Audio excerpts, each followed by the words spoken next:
starts off, I'm particularly excited about this. I have a bowl of melted chocolate in front of me. Yes. What is not to like?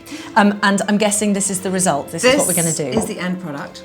These are chocolate-coated ginger. And I just pop them in a little ball like that because it's quite a fun little way of giving them as a Christmas present. Another homemade Christmas present we're making. You could hang them on the tree for somebody, couldn't you? As long as it's not too close to the fire. Yes. That would be good. Or too close to anyone who might want to eat them.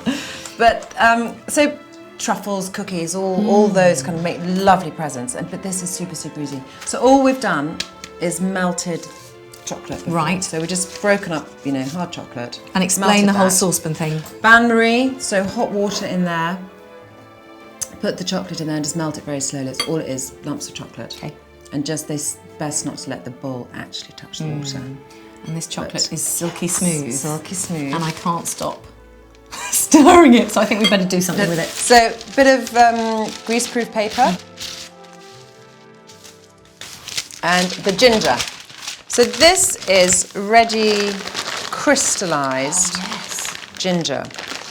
Tends to come in kind of irregular shapes and sizes. Nice big chunks. So yeah, and so you can see you don't necessarily want some things that are too big. I'd probably cut one like that in half. Okay. But you don't have to. Just have a look to see if you Yes, there's a couple of big ones there. Get rid of those, and the smaller ones are fine.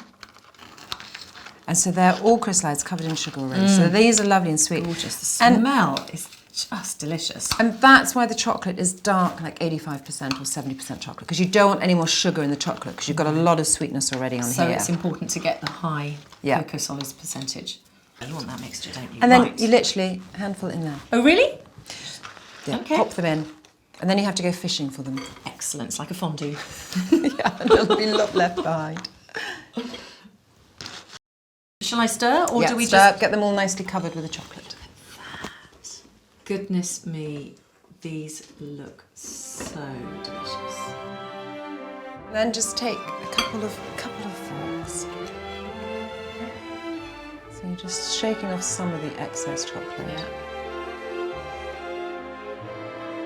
And how long do you have to leave these to go solid? As soon as the chocolate hardens, probably only about, depending on the temperature of the room. If you're doing this in a hot kitchen, then it will take a bit longer. But if you're doing it in a normal room temperature, an hour. And then, so like I said, I put those in there when they're all hard. But other ideas are just little jars. You know, this is one I bought, but you can just use a pretty recycled jam jar. And put a nice top on it. Put a nice top on it. Yeah. But what's quite a fun idea is just to paint the top with enamel paint or something. Oh, that's quite a nice little tip.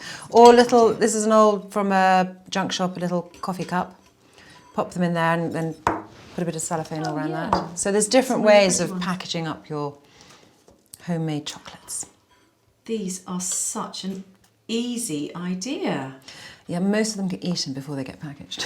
That is a slight hazard, so do loads. Do loads. I think we might do the whole thing. Basically. Exactly, we're going to crack on with the whole thing. I think we probably should.